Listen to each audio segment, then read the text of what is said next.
siang. Siang, Ibu. Benar dengan Ibu Kia dari Pandeglang? Iya, benar. Baik, Ibu masih ingat dengan saya? Iya, Ibu yang membantu persalinan saya. Betul, Ibu. Saya yang kemarin ikut membantu proses persalinan Ibu.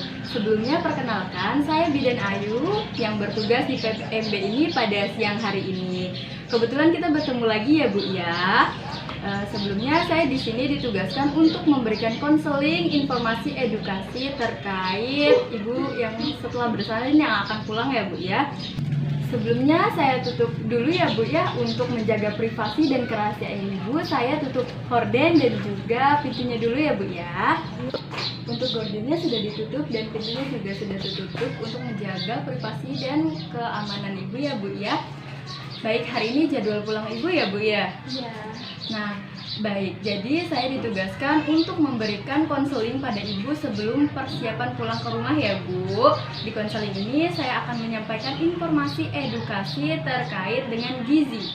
Apa saja yang boleh dikonsumsi Ibu untuk pemenuhan asupan nutrisi. Kemudian menjaga kebersihan terutama di area luka atau jahitan atau kewanitaan. Kemudian bagaimana pola determinasi pada bayi.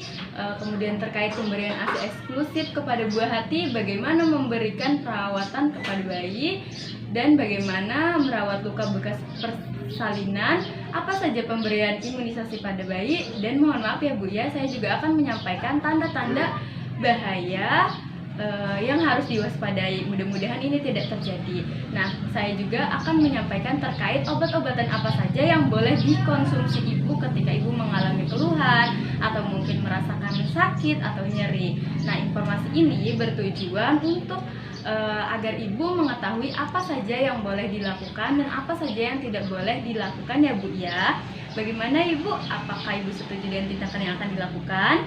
Iya, setuju. Baik, untuk lama tindakannya yaitu sekitar 10 sampai dengan 15 menit. Bagaimana Ibu? Apakah setuju? Setuju. Baik, untuk persetujuannya Ibu boleh menandatangani di sini ya. Ini artinya Ibu sudah bersedia untuk diberikan informasi edukasi terkait dengan ASI nifas sebelum pulang. Iya. Baik, sudah selesai ya Bu ya. Sebelumnya apakah ada yang ingin ditanyakan Ibu? Tidak. Baik, jika tidak ada yang ditanyakan, izinkan saya untuk mencuci tangan, mempersiapkan diri dulu ya Bu ya, dan mengambil buku KIA. Sebentar ya Bu ya. Baik Ibu, saya sudah selesai mempersiapkan diri, dan ini buku KIA-nya ya Bu ya. Boleh dibaca sekalian, nanti ada penjelasan saya di dalamnya. Nah, sebelumnya apakah Ibu duduknya sudah nyaman Ibu? Apakah Ibu merasa pusing? Tidak apa-apa, senderan aja ya Bu ya, agar Ibu merasa duduknya nyaman sambil saya menjelaskan terkait dengan informasi edukasi kali ini. Nah, baik, tadi saya sudah memberikan buku KIA sebagai bahan pemaparan kita. Ibu sudah punya juga ya Bu ya, nanti tinggal dibaca-baca lagi. Buku KIA ini lengkap dan ada daftar isinya. Baik, untuk pelayanan Ibu nifas, yang pertama yaitu kebutuhan gizi ya Bu ya, bisa dilihat di halaman 31 Ibu, di buku KIA-nya di halaman 31. Nah, saya juga ini. Nah, untuk porsi makan dan minum Ibu menyusui kebutuhan sehari yaitu makanan pokok, yaitu ada 6 porsi. Nah, satu porsinya yaitu 100 gram atau 3/4 gelas nasi ya Bu ya. Ibu juga perlu protein nabati dan protein hewani. Nah, protein hewani ini seperti ikan, telur, ayam, dan yang lainnya. Dibutuhkan 4 porsi dalam sehari ya Bu ya. Satu porsinya itu 50 gram atau satu potong ikan sedang. Nah, atau juga satu porsi ini sama dengan 55 gram atau setara dengan satu butir telur ayam. Nah, untuk protein nabati seperti tempe, tahu, dan yang lainnya, itu Ibu perlu memakan 4 porsi ya Bu ya. Satu porsinya yaitu 50 gram atau satu potong sedang tempe, atau juga satu porsinya itu sama dengan 100 gram atau 2 potong sedang tahu. Sayur-sayuran penting juga ya Bu ya, dibutuhkan 4 porsi sehari. Nah, satu porsinya yaitu 100 gram atau satu mangkuk sayur matang tanpa kuah. sayur apa aja ya Bu ya, sayur daun katuk, sayur bayam, sayur daun kelor, apapun yang Ibu suka. Nah, untuk selanjutnya yaitu ada buah-buahan juga ya Bu ya, diperlukan 4 porsi untuk sehari. Nah, satu porsinya itu sama dengan 100 gram atau satu potong sedang pisang, atau satu porsinya itu sama dengan 100 atau 190 gram pepaya, atau setara dengan satu potong besar pepaya. Nah, untuk minyak atau lemak ini perlu mengkonsumsinya hanya 6 porsi saja ya Bu ya satu hari. Nah, satu porsinya itu sama dengan 5 gram atau 1 sendok teh yang bersumber dari pengolahan makanan seperti menggoreng, menumis, santan, kemiri, mentega, dan atau sumber lemak lainnya. Dan yang ini porsi konsumsi gula diusahakan 2 porsi sehari ya Bu ya. Satu porsinya itu sama dengan 10 gram atau 1 sendok makan bersumber dari kue-kue manis, minuman teh manis, dan yang lainnya. Itu untuk pemenuhan gizi asupan untuk ibu ya Bu ya. Untuk selanjutnya yaitu terkait kebersihan diri, atau kalau kami menyebutnya adalah personal hygiene. Tindakan ini untuk mencegah atau terhindar, atau ibu untuk terhindar dari bakteri atau kuman atau apapun yang menempel pada ibu ya Bu ya. Ibu bisa cuci tangan dengan sabun dan menggunakan air bersih yang mengalir dengan teknik mencuci tangan 6 langkah. Terus mohon maaf Ibu kalau cebok itu dari depan ke belakang ya Bu ya, biar kumannya nggak ke depan. Kemudian untuk waktu cuci tangan yaitu mau memberikan ASI, kemudian sesudah memberikan ASI, saat mau memerah ASI, kemudian setelah memerah ASI, setelah buang air, sebelum memegang atau menyusui bayi, setelah menceboki bayi atau anak, sebelum makan atau menyuapi anak, sebelum memegang makanan, atau setelah makan, kemudian setelah bersin atau batuk. Pokoknya setiap kali tangan kita kotor itu ibu membersihkan tangan atau mencuci tangan dengan menggunakan sabun ya Bu ya.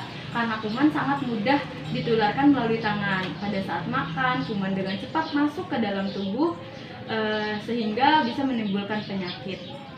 Tangan kadang terlihat bersih secara selintas, secara kasat mata, tetapi padahal di dalamnya terdapat kuman. Maka itulah perlu kebersihan dengan menggunakan sabun ya Bu ya.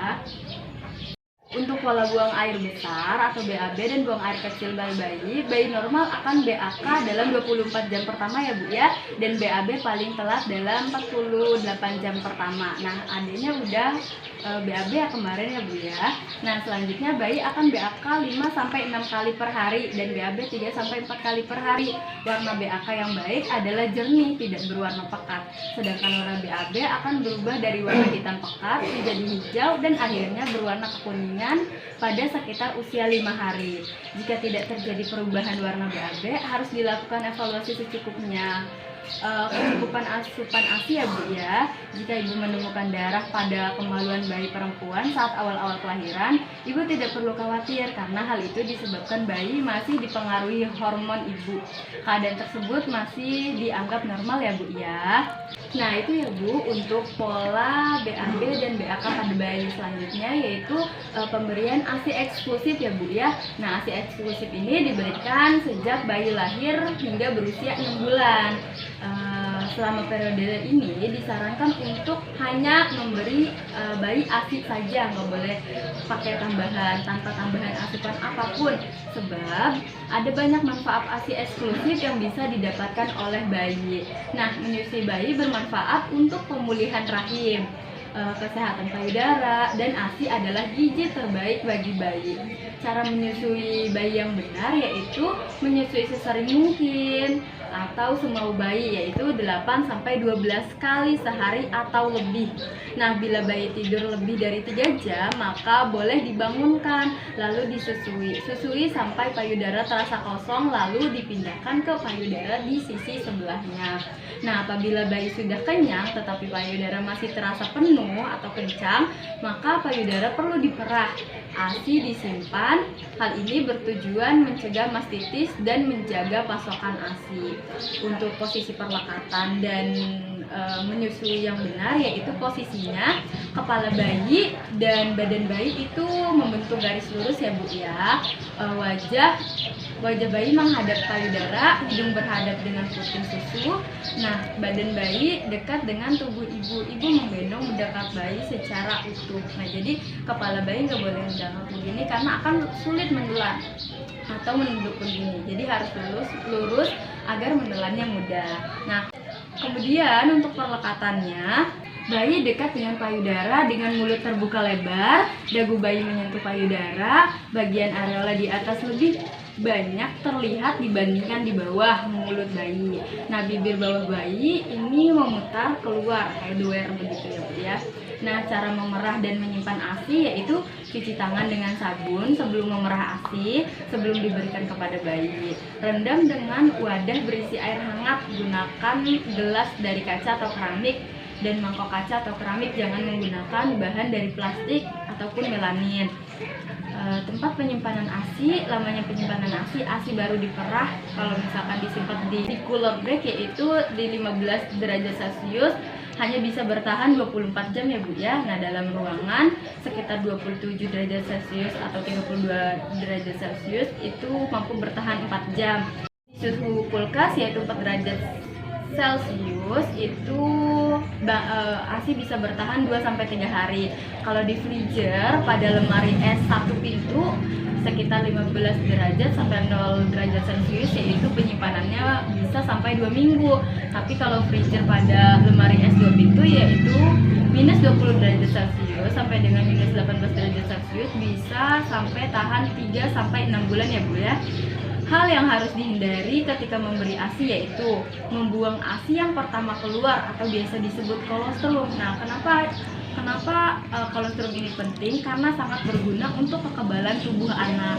Kemudian membersihkan payudara dengan alkohol atau povidone iodin atau obat merah atau sabun karena bisa terminum oleh bayi, itu tidak boleh ya Bu ya, tidak boleh dilakukan.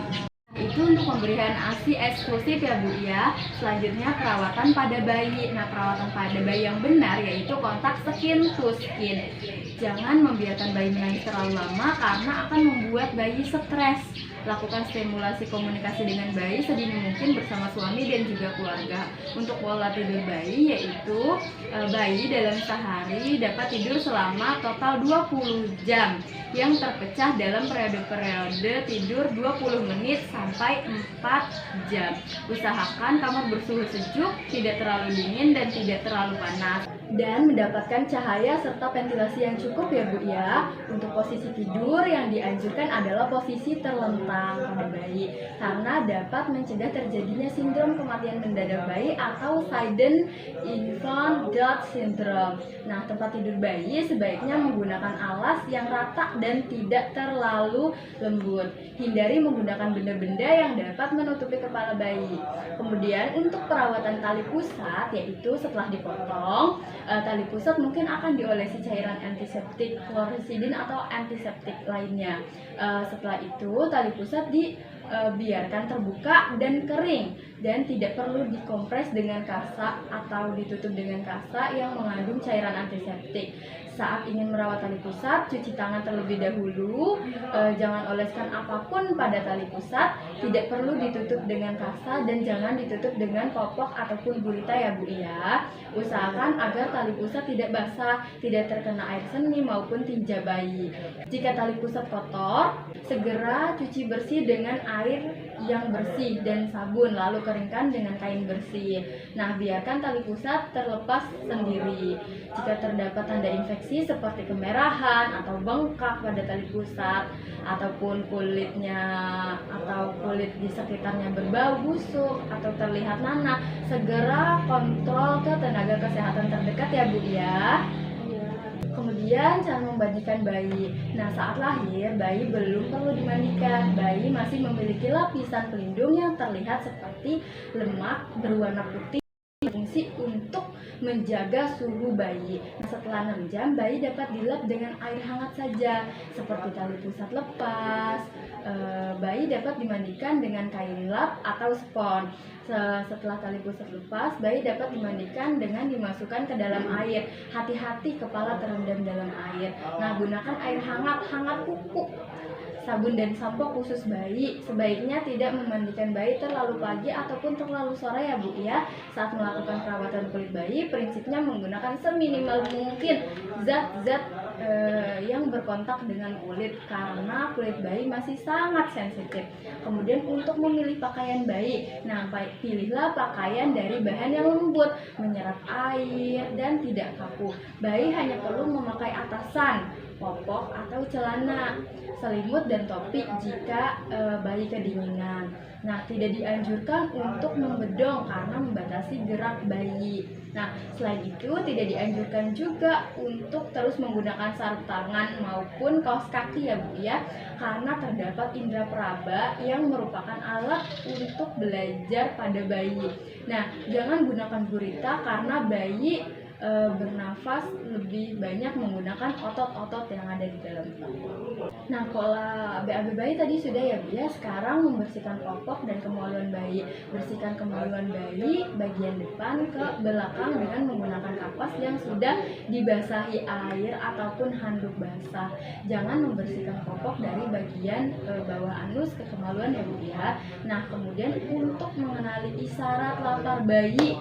Bayi lapar akan menunjukkan tanda-tanda seperti memasukkan tangan ke dalam mulut, menggenggam tangan, mengeluarkan suara seperti mengecap-ngecap, seperti itu. Jangan tunggu bayi menangis baru menyusuinya ya Bu ya. Berikan ASI sesuai kemauan bayi. Jangan dijadwal. Normalnya bayi akan menetes 5-30 menit. Jika ibu terpisah dengan bayi, lakukan pemerahan ASI dan berikan ASI menggunakan sendok ataupun cangkir agar ketika ibu sudah bersama bayi lagi, bayi tetap akan menetes dengan ibunya ya Bu ya. Nah, kemudian membersihkan mata, telinga, dan hidung bayi.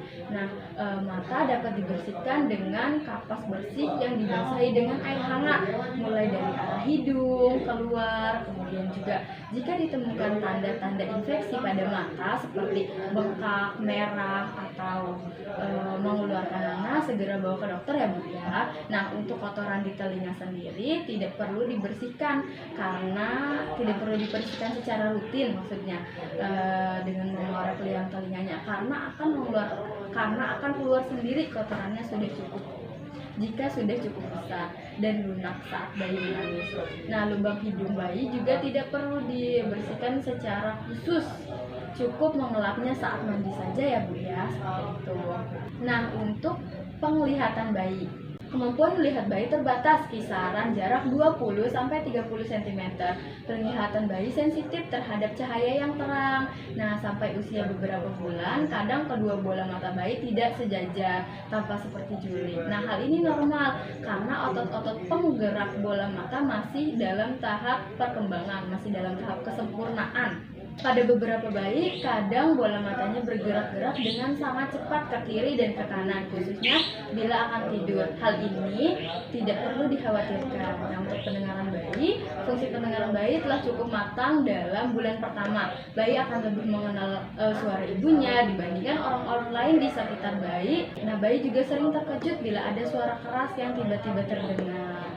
Kemudian tanda-tanda bayi kuning. Pada umumnya bayi akan mengalami kuning pada usia 2-7 hari. Kuning yang perlu diwaspadai jika terjadi 24 jam pada bayi baru lahir. Nah, untuk tanda bahayanya, bawa segera bayi ke petugas kesehatan terdekat jika bayi demam atau suhu kurang dari 36,5 derajat Celcius. Kemudian muntah disertai embung atau tidak ada BAB atau kejang atau sesak nafas atau terdapat nanah di mata. malas menyusu, dan lebih banyak tertidur. Kuning sampai berusia 2 minggu, tali pusat berbau, kemerahan atau berdarah, dan BAB mencret ya Bu ya, itu segera dibawa ke fasilitas kesehatan terdekat. Nah, itulah perawatan pada bayi ya Bu ya.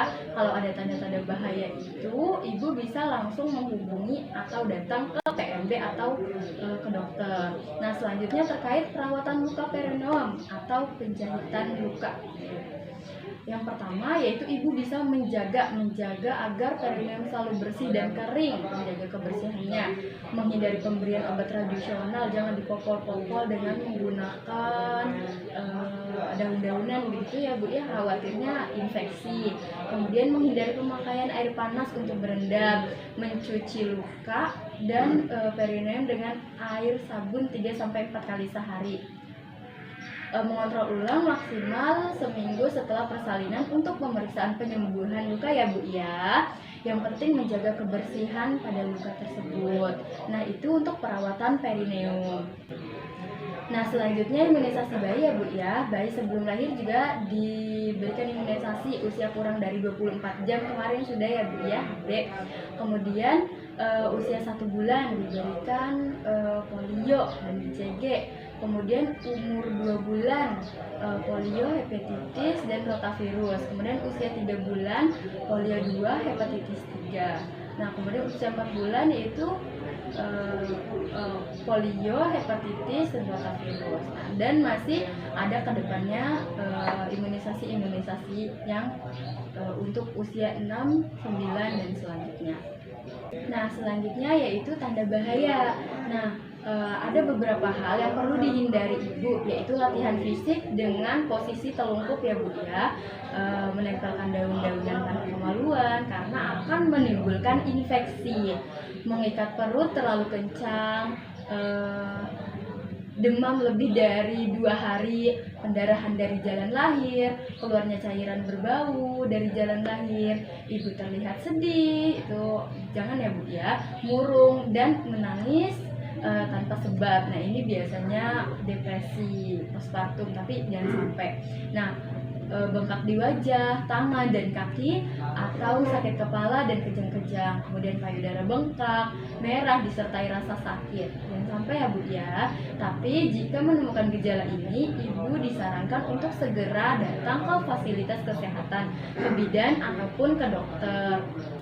Selanjutnya untuk konsumsi obat-obatan yang boleh dikonsumsi ibu ya Bu ya, yaitu ada vitamin, kemudian obat pereda nyeri. Nah, setelah ini nanti saya akan memberikan ibu tablet tambah darah atau zat besi atau tablet Fe, juga vitamin A, terus ada analgetik atau pereda nyeri ya Bu ya, dan juga antibiotik yang harus ibu konsumsi. Pertama, saya akan memberikan vitamin A yang diberikan 2 kali setelah persalinan. Yang pertama sudah ya Bu ya, kemarin saat persalinan. Nah, vitamin A ini berfungsi untuk mempercepat proses penyembuhan pasca persalinan, mengurangi defisiensi dalam tubuh ibu karena kan kemarin udah capek ya Bu ya persalinan, menguras tenaga. Yang kedua yaitu saya akan memberikan tablet Fe atau tablet tambah darah yang dikonsumsi sehari sekali selama 40 hari ya Bu ya.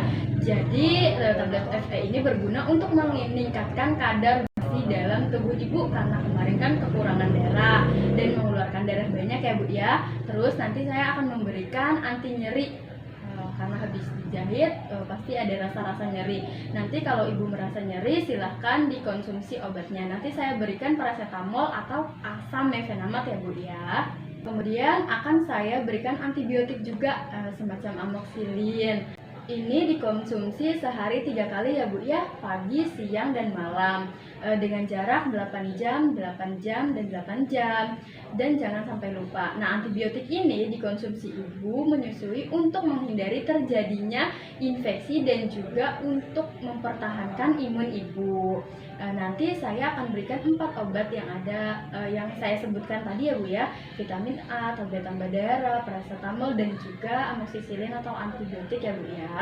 Nah, sesuai yang disarankan tadi, yang pertama tadi yaitu makan makanan yang beraneka ragam ya Bu ya, untuk asupan ibu yang mengandung karbohidrat, protein hewani, protein nabati, sayur dan buah-buahan. Kebutuhan air minum pada ibu menyusui sekitar 2-3 liter ya Bu ya. Boleh juga tuh air minumnya ditaruh di samping aja biar lebih praktis ya Bu ya. Menjaga kebersihan diri termasuk kebersihan daerah kewanitaan dan tipe balut sesering mungkin. Istirahat cukup saat bayi tidur, ibu juga harus ikut istirahat ya Bu ya biar enggak lelah. Nah, melakukan aktivitas fisik pasca persalinan dengan intensitas ringan sampai sedang selama 30 menit. Itu frekuensinya 3-5 kali saja dalam seminggu ya Bu ya. Kemudian cara menyusui yang benar tadi sudah disampaikan, perawatan bayi lahir juga sudah disampaikan ya Bu ya. Nah, baik Ibu, saya rasa sudah cukup untuk konseling informasi edukasi persiapan sebelum pulang. Apakah bisa dipahami Bu? Sudah. Baik, apakah ada yang ingin ditanyakan? Tidak.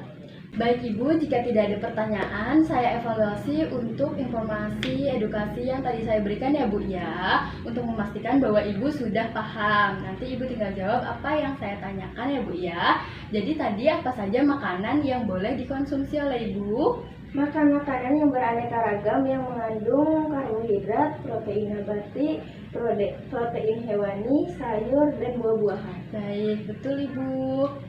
Baik Ibu, tadi apa saja tanda-tanda yang perlu diwaspadai Ibu? Ada beberapa hal yang perlu dihindari ibu, yaitu latihan fisik dan posisi tengkurap, menempelkan daun-daunan pada kemaluan karena akan menimbulkan infeksi, mengikat perut terlalu kencang, demam lebih dari 2 hari, pendarahan dari jalan lahir, keluar cairan berbau dari jalan lahir. Ibu terlihat sedih, Ya. murung dan menangis tanpa sebab, depresi, bengkak di wajah, tangan dan kaki, atau sakit kepala dan kejang-kejang, payudara bengkak, merah disertai rasa sakit. Baik ya Ibu, kalau misalkan ada gejala atau tanda-tanda seperti itu, Ibu bisa langsung ke fasilitas kesehatan ya Bu ya, atau ke bidan atau ke dokter terdekat. Baik Ibu, saya rasa sudah jelas ya Bu ya. Ibu juga sudah paham terkait apa yang saya sampaikan tadi. Bagaimana Ibu, apakah ada yang ingin ditanyakan? Tidak, terima kasih Bu. Baik, jika tidak ada yang ingin ditanyakan, kalau semisal besok ada yang dibingungkan atau ada yang ditanyakan, Ibu bisa langsung datang ke PMB ini atau langsung menghubungi saya ya Bu ya. Iya. Nah, jangan lupa untuk minggu depan bertemu lagi dengan saya ya Bu ya, untuk perawatan pasca persalinan. Baik Ibu, saya rasa sudah cukup. Nanti jika ada yang dibingungkan atau ingin ditanyakan, Ibu bisa langsung datang ke PMB ini atau langsung menghubungi saya ya Bu ya. Mungkin itu saja. Oh iya, untuk minggu depan nanti kita akan bertemu lagi ya Bu ya, untuk perawatan pasca persalinan.